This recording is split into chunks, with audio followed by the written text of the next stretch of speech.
Haman, the Amalekite that hated Mordecai. And not only did he hate Mordecai, he hated Mordecai's people, the Jews.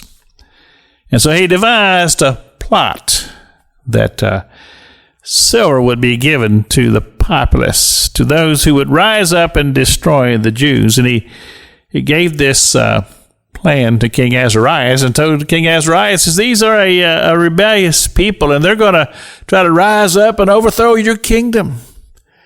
And Azarias, he believed it. And so he told Haman, he says, so go forth with your plan, and he signed it with his ring from the law of the Medes and the Persians that could not be reversed.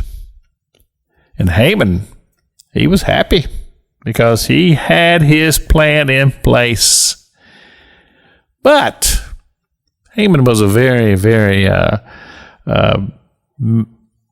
arrogant man. He loved himself, and he loved prestige, and he loved power, and he loved being in the place of prominence.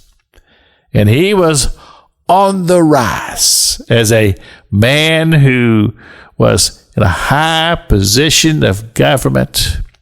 And he caused the people, when they saw him coming, they were to bow and they were to proclaim him as this great person. But whenever he'd come into the presence of Mordecai refused to bow. And he would just stand there and just stare at him, and it would just drive him crazy.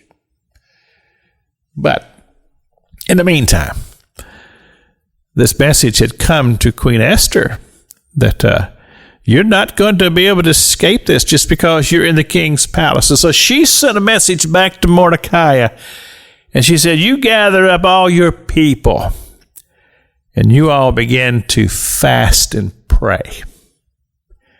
And at the right time, I'm going to approach the king even though it's against the law.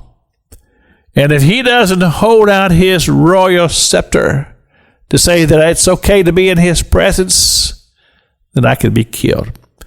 But she said, if I perish, I perish. And she's prepared to go do this thing. And when the time came, she puts on all of her royal apparel, and she approaches the king, and he held out the scepter. And he said to her, he says, what is your petition? And she said, if it please the king, would you and Haman come to a tea that I have prepared? I say a tea, it could have been wine. Would you come and honor me in such a way? And of course, he said, absolutely. And he told Haman.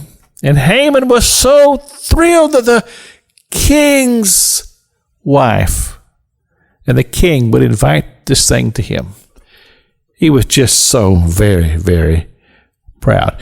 You remember the expression that says, be careful when ye stand, lest ye fall. Well, Haman's fall is about to take place. And of course, I look forward to sharing this with you on next week's broadcast. This is Pastor Jack King with the gospel on the radio broadcast.